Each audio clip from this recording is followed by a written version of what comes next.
सद्गुरु परमात्मने नमः। ब्रह्मणपते नमः। अनंत सरस्वती नमः। प्रार्थना से स्टार्ट करेंगे। 3 बार ओंकार के उच्चारण, फिर वैदिक शांति मंत्र सहनावलों को पढ़ करके अभ्यास शुरू करेंगे। सीधा बैठना, दोनों हाथ घुटने के ऊपर चिन्ह मुद्रा के साथ, आंखें बंद, शरीर स्थिर, मन शांत, लंबा गहरा सांस अंदर, 3 बार ओंकार के उच्चारण।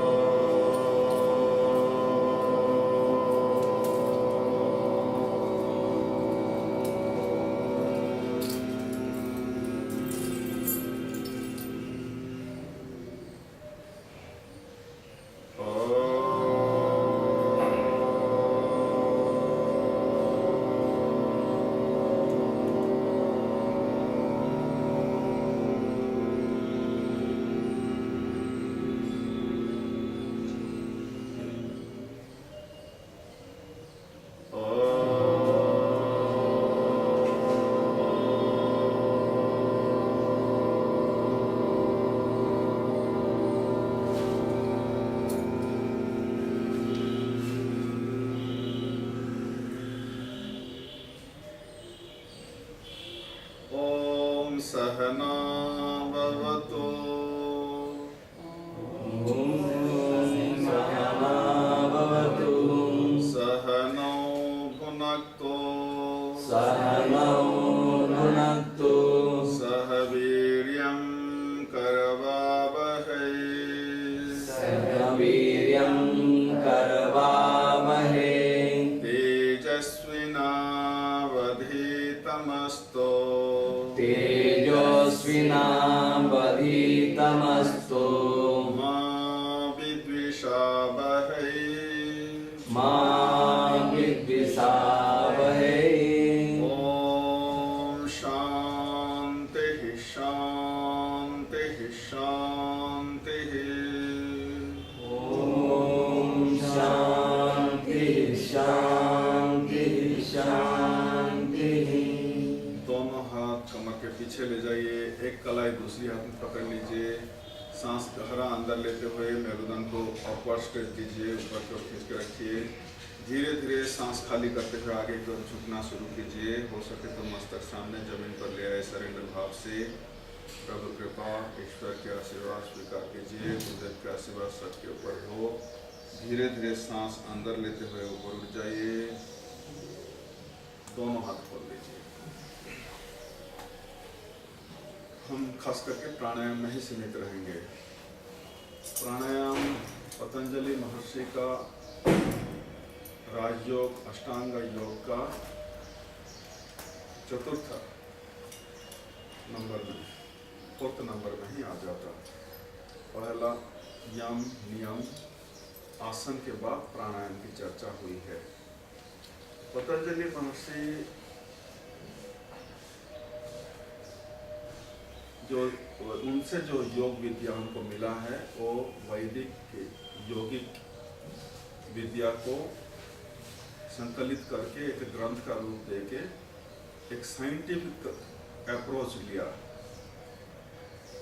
हम नाम रूप के जगत में फंसे हुए हैं, तो अपना असली स्वरूप को भूल के हम दुखी होते हैं।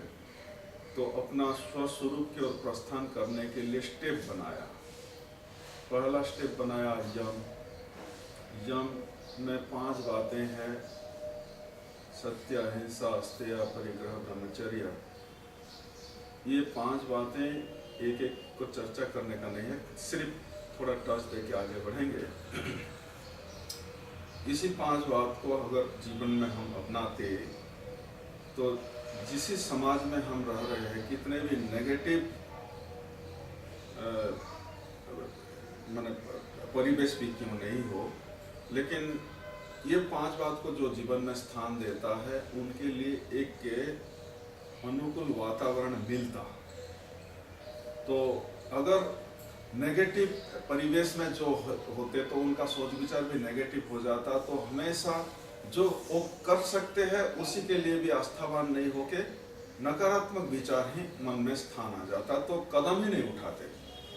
इसलिए एक तो शुरुआत करने के लिए अनुकूल माहौल चाहिए, तो वो माहौल हमको मिलता है यम से, इसलिए यम को पहला स्थान दिया। दूसरा है, कितने भी अनुकूल वातावरण हमको मिले, लेकिन मन में अगर कोई संकल्प शक्ति बोल के नहीं रहा, तो भी हम अच्छे कदम शुरू ही नहीं करते। तो इसीलिए संकल्प शक्ति को जगाने वाला जो कदम है हमको नियम से मिलता है। शौच, संतोष, तप, स्वाध्याय, ईश्वर प्रणिधान, ये 5 बात को अपनाते तो अपना विल पावर बढ़ जाता, संकल्प शक्ति सुदृढ़ हो जाता, और हम शुरुआत करने के लिए हम दृढ़ संकल्प ले लेते। आखिर में शरीर के साथ कुछ करने के लिए, अपना शरीर में कोई अड़चन है भी तो हम शरीर को भूलना मुश्किल हो जाता। इसके अंदर कितने सुखमय राज्य में कितने आनंद की अनुभूति पहले से ही भरा पड़ा है, लेकिन हम उसी का स्वाद नहीं ले पाते, क्योंकि शरीर में फंसे हुए हैं और शरीर का दुख को ही अपना दुख मान के हम उसी में ही अटक जाते हैं। इसलिए शरीर में संतुलन लाने के लिए जो विधि है वो आसन से मिलता। स्थिर सुखम आसनम, जो अभ्यास करने से शरीर को निडोल हम रख सकते और सुखपूर्वक हम बैठा सकते, और आसन के बारे में ये परिभाषा बताया है। स्थिर सुखम आसनम, शरीर को निडोल रखना है, शांत रखना है और सुखद वाइब्रेशन मिलेगा। तो वो हार्मोनियस वाइब्रेशन मिलने के लिए, वो स्थिति में जाने के लिए और राजयोग में प्रवेश पाने के लिए वो आसन, हठ योग में बहुत सारे डिफरेंट टाइप के आसन है, वो अपना मेरुदंड की मूवमेंट के ऊपर आधारित है। कभी मेरुदंड को आगे को झुकाते, कभी पीछे को झुकाते, कभी लेफ्ट की ओर, कभी राइट की ओर, कभी लेफ्ट ट्विस्टिंग देते, कभी राइट ट्विस्टिंग देते, स्ट्रेच करते, रिलैक्स करते। इतने सारे मूवमेंट अपना मेरुदंड के लिए मिलना चाहिए, और वो मिलता तो अपना मेरुदंड भी लचीला बन जाता।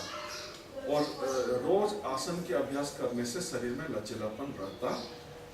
अगर कड़ापन आ गया तो ऊर्जा के प्रवाह भी, फ्लो भी अपना नाड़ी चैनल में, जो ऊर्जा के चैनल जो है नाड़ी के नाम से हम जानते, उसी में नहीं मिलता। लेकिन ये मूवमेंट, अगर शारीरिक मूवमेंट कुछ आसन का जो अभ्यास अपनाएंगे तो शरीर लचीला रहता, ऊर्जा के संचार तमाम शरीर में खिल जाता और शरीर लचीला रहता। तो हम किसी भी आसन में जो हमारे शरीर के मुताबिक अनुकूल हो, ऐसा एक आसन चुन लेते। और पतंजलि महर्षि का जो अप्रोच है, वो उनका खास साधना ध्यान साधना है।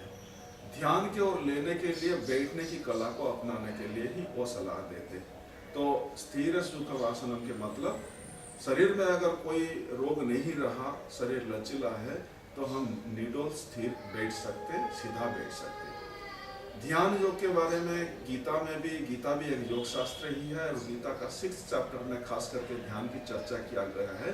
तो बैठना है तो कैसे बैठना है, कैसी जगह में बैठना है, आसन कैसा होना चाहिए, किसी के ऊपर क्या बिछा के हम आसन, कैसे आसन में बैठना चाहिए, और बैठना है तो कैसा बैठना है। समकाय शिरो ग्रीव, अपना कमर, गर्दन, मस्तक एक सीध में होना चाहिए, और शरीर संतुलित ढंग से रहना चाहिए। किसी एक तरफ झुक के बैठना नहीं है, ना आगे की ओर झुकना है, ना पीछे की ओर झुकना है, किसी तरफ भी झुक के बैठना नहीं है, सीधा बैठना है।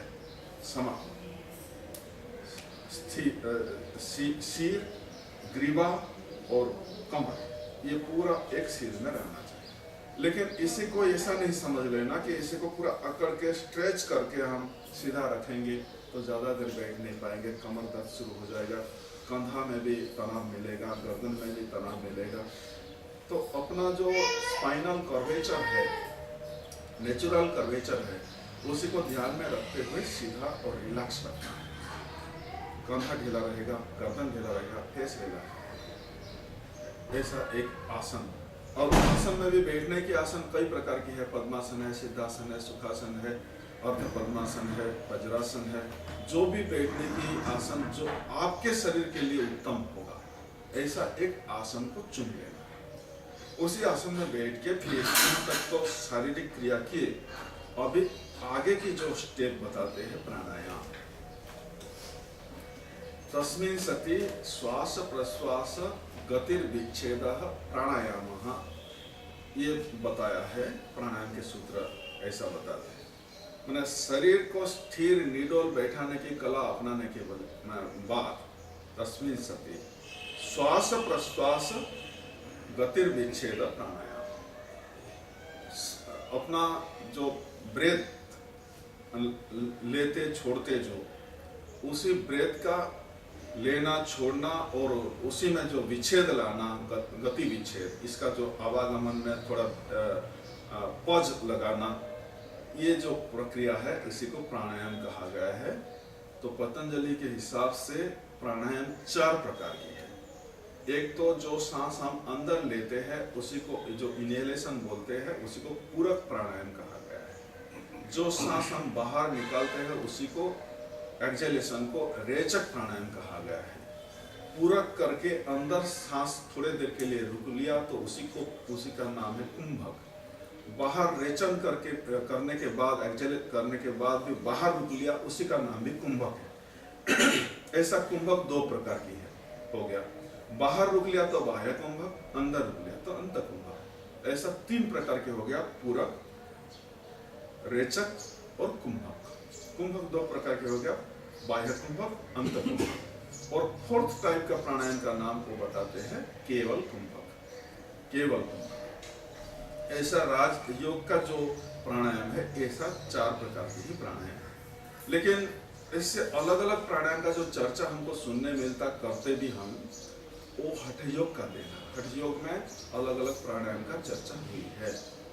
लेकिन हठयोग में प्राणायाम को जाने से पहले एक विशेष बात के ऊपर हमारा ध्यान ले लेते कि जिस सिस्टम, अपना शरीर में कई प्रकार के सिस्टम्स काम कर रहे हैं, जो ब्रीदिंग सिस्टम के साथ ही खास करके हम प्राणायाम को अपनाते।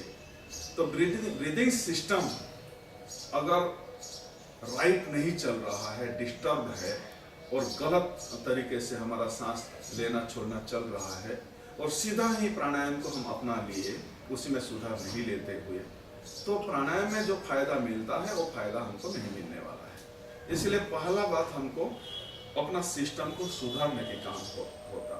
इसलिए हठयोग एंड्स, राजयोग बिगिंस बोलते हैं। तो राजयोग में प्रवेश करने से पहले हठयोग इसलिए साध लेना बहुत जरूरी है क्योंकि वो माइन्यूटली पूरा ट्रीटमेंट एक ऑर्गन्स करके वो ट्रीटमेंट देने का टेक्निक को अपनाते। तो प्राणायाम को जाने से पहले क्रियाएं का प्रयोग करते। आसन, प्राणायाम, क्रियाएं, ये हठयोग से ही मिलता। अलग अलग डिफरेंट टाइप्स ऑफ जो आसन है, प्राणायाम है और क्रियाएं हैं जो है, षट क्रियाएं, वो हठयोग का देन है। तो षट क्रिया में से जो क्रिया से हमारा ब्रीदिंग सिस्टम में खास करके इफेक्ट मिलता और सुधार मिलता, वो 2 क्रियाएं हैं, नेति क्रिया और भाति क्रिया। नेति 2 प्रकार की है, जल नेति और सूत्र नेति। भाति कपालभाति। कपालभाति भी ब्रीदिंग टेक्निक ही है। तो कपालभाति से अपना सिस्टम में सुधार भी मिलता। अभी कपालभाति हम समझ के फिर ब्रीदिंग टेक्निक को अपनाएंगे।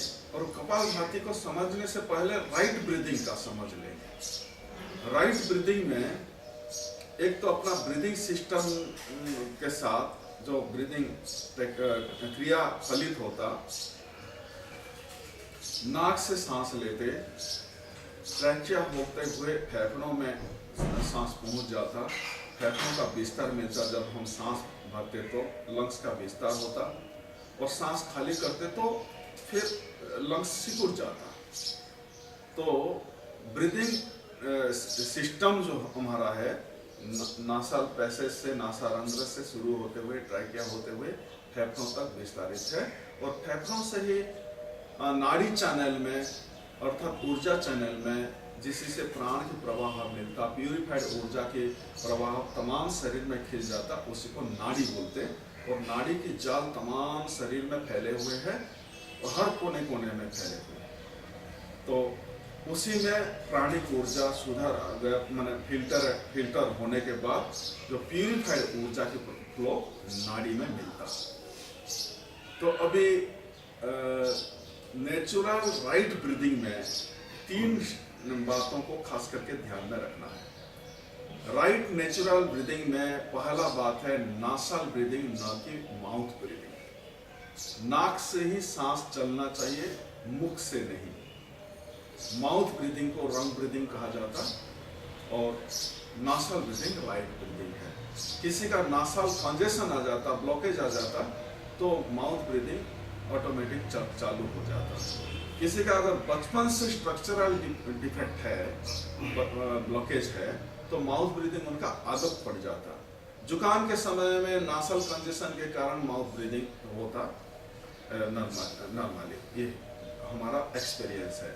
तो नासल ब्लॉकेज को दूर करने के लिए भी एक तो नासल पैसेज को क्लीन करने के लिए चित्र नीति का प्रयोग, जल नीति का प्रयोग और कपालभाति का प्रयोग किया जाता। तो पहला स्टेप है नासल ब्रीदिंग ही होना चाहिए, माउथ ब्रीदिंग नहीं। और नाक ऐसा प्रोजेक्टेड करके रखा है कुदरत ने कि बाहर का कोई भी अनावश्यक तत्व जो कि हमारा स्वास्थ्य को बिगाड़ सकता है, ऐसा कोई नेगेटिव तत्व अगर सूक्ष्म भी क्यों नहीं हो, वो अंदर प्रवेश करना चाह रहे हैं। तो इसी में फिल्टरिंग सिस्टम है, टर्निंग पॉइंट है, इतना आसान नहीं होता फेफड़ों तक पहुंचने के लिए। नासल ब्रीदिंग में ये फायदा है, लेकिन माउथ ब्रीदिंग होता तो ऐसा प्रोजेक्टेड नहीं है, ऐसा विधिवत सिस्टम नहीं है। इसीलिए बाहर का धूल धुएं भी आसानी से फेफड़ों तक पहुंच जाते हैं अगर माउथ ब्रीदिंग करेंगे तो। इसलिए नासल ब्रीदिंग ही होना चाहिए। दूसरा स्टेप है सांस लेने और छोड़ने के साथ साथ अपना फेफड़ों में जो विस्तार मिलता, सिकुड़न मिलता, उसका जो सीक्वेंस, राइट सीक्वेंस कैसे होना चाहिए। सांस जब अंदर लेते तो अपना फेफड़ों का 3 हिस्से है, lower lobe, middle lobe, upper lobe.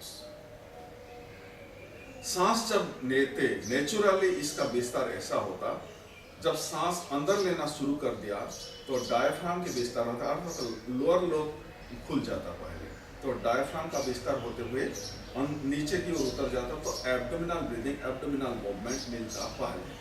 और उसी हिस्से में जब सांस भर जाता तो उसका ऊपर के हिस्सा में सांस भरना बाद में शुरू होता।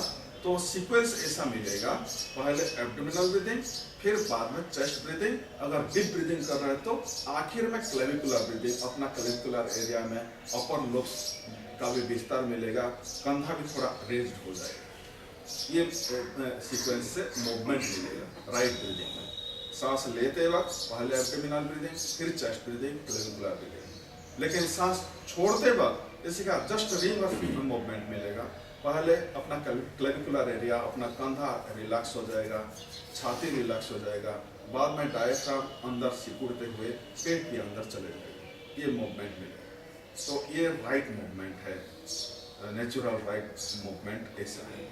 तो abdominal breathing, chest breathing, clavicular breathing. छोड़ते वक्त पहले clavicular area relax, chest relax, फिर एब्डोमेन अंदर चला जाएगा, ये मूवमेंट, ये राइट मूवमेंट है।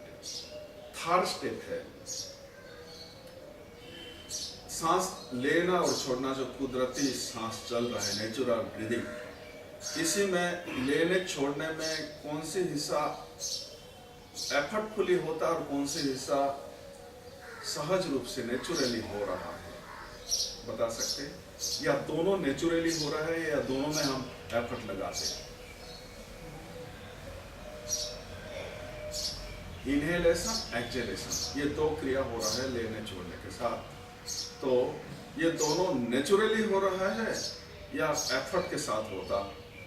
अगर एफर्ट के साथ होता तो दोनों एफर्ट के साथ होता, या कौन सा हिस्सा एफर्ट के साथ होता, कौन सा नेचुरली होता?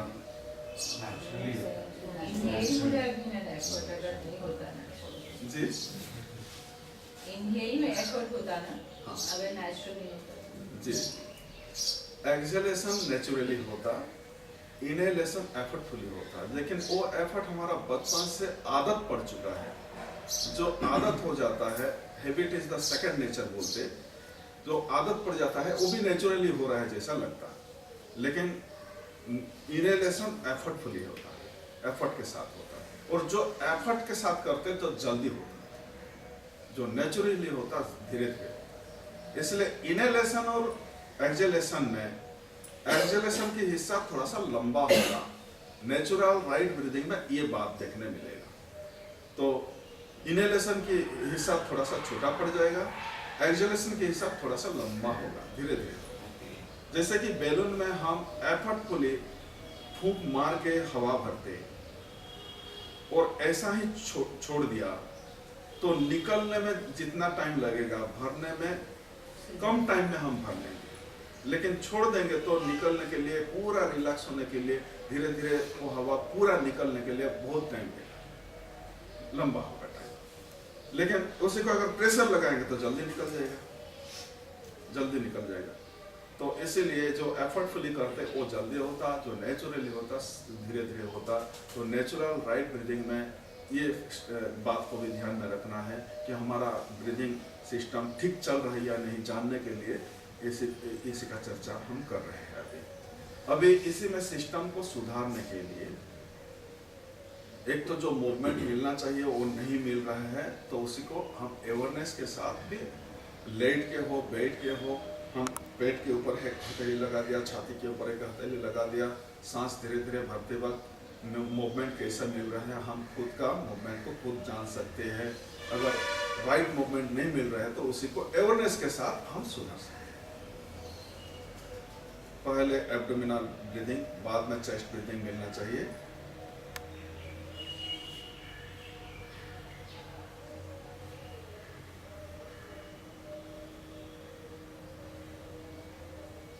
चेस्ट के हिसाब में अपना रिब केज है, इसलिए मूवमेंट छाती में हाथ लगाएंगे तो खुद को तो पता चलेगा, लेकिन बाहर से देखना मुश्किल हो सकता। लेकिन पेट के हिस्सा का जल्दी मूवमेंट पता चल जाएगा। तो ये मूवमेंट खुद को ही पता चलेगा, तो उसी को अवेयरनेस के साथ, होश के साथ इसी में सुधार ला सकते हैं। लेट के भी इसी का एक्सरसाइज और होश के साथ अगर कुछ देर अपनाएंगे तो सुधार आ जाएगा, धीरे धीरे ये आदत में पड़ जाएगा फिर राइट ब्रीथिंग। नेक्स्ट नेचुरल, अगर नासल कंजेशन, साइनस के एरिया में प्रॉब्लम है, माइग्रेन की प्रॉब्लम है और अपना डरमांट हो गया, जो वेदांतिक कॉन्सेप्ट है, प्राण तो एक ही ऊर्जा है, लेकिन पंच प्राण का जो कॉन्सेप्ट हमको मिला है, पंच प्राण एक ही ऊर्जा अलग अलग एरिया से काम करते थे, उसी को अलग अलग नाम से हम जानते हैं। और अपान का मतलब जो एक्सहेलेशन, उसी का जो एक्सहेल कर रहे हैं, जो निकाल रहे हैं, रेचन कर रहे हैं, उसी का खास नाम अपान है। जो इनहेल कर रहा है, पूरक कर रहे हैं, अंदर भर रहे हैं, उसी का खास नाम प्राण है।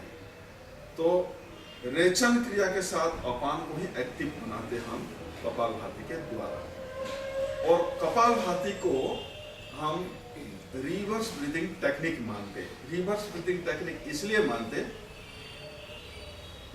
राइट नेचुरल ब्रीदिंग में लेने के हिस्सा जल्दी होता, छोड़ने के हिस्सा नेचुरली धीरे धीरे होता। लेकिन उसी का रिवर्स करेंगे तो छोड़ने के हिस्सा में एफर्ट लगाएंगे, लेने के हिस्सा में कोई एफर्ट नहीं, नेचुरली होने छोड़ देंगे।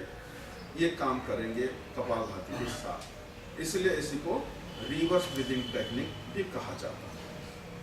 कपालभाति, किसी एक पाइप में कई दिनों से पानी बहा रहे हैं, एक दिशा से दूसरी दिशा, इतने भी निर्मल पानी हो, उसी में सूक्ष्म रूप से कुछ नेगेटिव तत्व आने लग के डिपोजिशन शुरू हो जाता, ब्लॉकेज शुरू हो जाता। अपने सिस्टम के साथ भी ऐसा नेचुरली ब्लॉकेज सबका जीवन में आ जाता। लेकिन योगिक विद्या को अपनाने से ये ब्लॉकेज खुल जाता, अपने आप प्यूरिफिकेटिव प्रोसेस काम करने के साथ साथ वो क्लीजिंग प्रोसेस काम करता, तो चैनल साफ रहता और दीर्घ जीवन, निरोगी जीवन योगिक टेक्निक से इसलिए आसानी से मिलता, नेचुरली मिलता। तो ये अपना जीवन में योगिक टेक्निक अपनाने के लिए इसलिए बहुत जरूरी है। थोड़ा समय हम योगिक टेक्निक के लिए देना बहुत जरूरी इसलिए है कि नेचुरली कितने भी प्यूरिफाइड आप भोजन कर रहे हैं, आपका लाइफ ऐसा बनाया है, सात्विक जीवन बना रहे हैं, फिर भी अनजान में कुछ नेगेटिव तत्व अंदर आके ब्लॉकेज का शुरुआत हो जाता है और हर व्यक्ति का नेचुरली ब्लॉकेज आने लगता है और वो ब्लॉकेज को दूर करने के लिए यौगिक टेक्निक को जीवन में स्थान देना बहुत जरूरी है। तो अभी कपालभाति हम शुरू करेंगे प्राणायाम को अपनाने से पहले। कपालभाति में कपाल हम इसी एरिया को बोलते हैं, भाति के मतलब एक चमकीलापन आएगा, एक शुद्धता के विकास जब होता तो face is the index of mind बोलते, तो अपना मन में सुधार आ जाएगा। अंदर से अगर कुदरती सुधार मिलेगा तो उसी का झलक अपना चेहरे में ही देखने मिलेगा, तो वो ही कपालभाति से मिलेगा।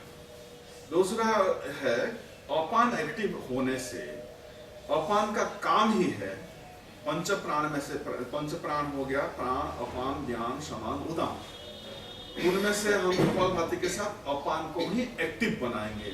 और अपान की जगह है नाभि से नीचे लोअर एब्डोमिनल एरिया में अपान काम कर रहे हैं। हरि, अपान अपना लोअर एब्डोमिनल एरिया में ही काम कर रहे हैं। तो अपान एक्टिव होने के साथ साथ अपान से हमको क्या लाभ मिलता, ये हमेशा अपना शरीर को डिटॉक्सिनाइज करता, शरीर का प्यूरिफिकेटरी प्रोसेस को पूरा एक्टिव बना देता। तो जो भी गैर जरूरी चीज है वो नेगेटिव तत्वों को बाहर उलीच देने का काम अपान से ही हमको मिलता।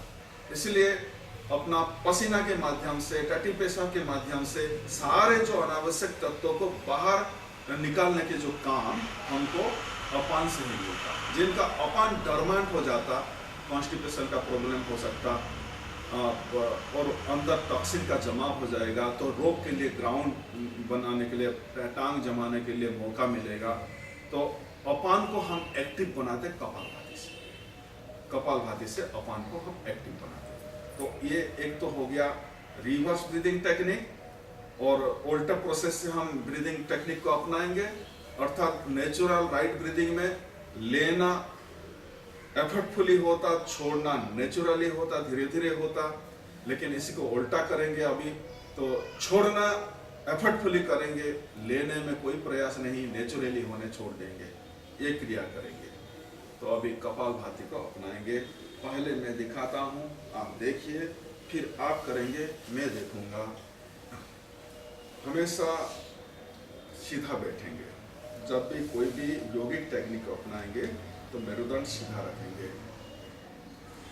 कंधा ढीला रखेंगे, गर्दन ढीला रखेंगे, फेस रिलैक्स रखेंगे, आंखें बंद रखेंगे, ध्यान लगाएंगे माथा के हिस्सा में, कपाल की एरिया में। सांस एक एक करके तेजी से छोड़ने की क्रिया अपनाएंगे। नासल ब्रीदिंग होगा, नाक से ही आवाज भी निकलने लगेगी और फोर्स पूरा नासल पैसेज में ही एहसास होगा, एक्सपीरियंस मिलेगा। नासल पैसेज में रबिंग सेंसेशन की एक्सपीरियंस मिलेगा।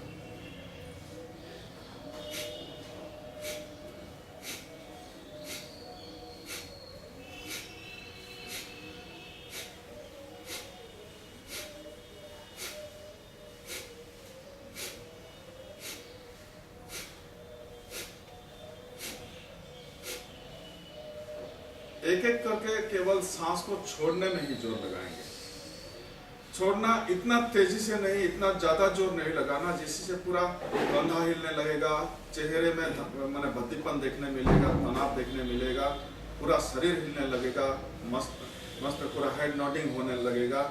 ये सब नहीं होना चाहिए। पूरा अपना लिमिटेशन को ध्यान में रखते हुए स्लो स्पीड में अपनाएंगे, स्लो स्पीड में अपनाएंगे। स्लो स्पीड में अपनाएंगे तो सिस्टम जब ट्रेंड हो जाएगा, कुछ दिन के बाद आप धीरे धीरे स्पीड को थोड़ा अपना सकते हैं, स्पीड बढ़ा सकते हैं। तो 1 ब्रेथ पर सेकेंड इसी स्पीड में अभी करेंगे। मैं काउंट देना शुरू करूंगा, हर काउंट के साथ केवल रेचन करना है, सांस को फेंक देना है, सांस खींच के लेना नहीं है, अपने आप सांस चला जाएगा। सांस लेना अपने आप होगा, छोड़ना अपने तरफ से करेंगे हम, ये काम करेंगे।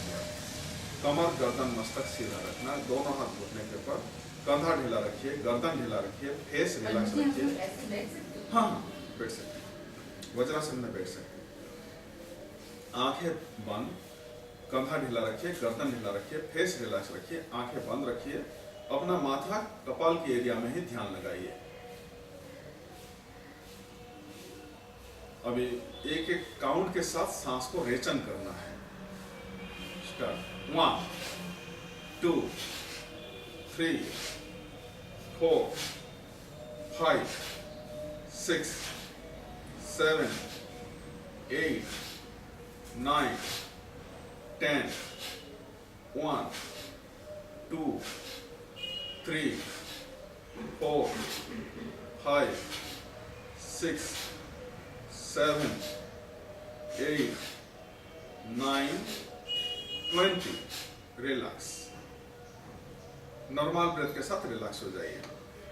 हम केवल 20 में इसलिए पॉज दे रहे हैं। अभी सुधार करके फिर आगे एक राउंड 60 ब्रेथ तक करेंगे। इसी में हमेशा आप इसी से ज्यादा फायदा मिलेगा बोल के पहला दिन से ही स्पीड नहीं अपनाना है।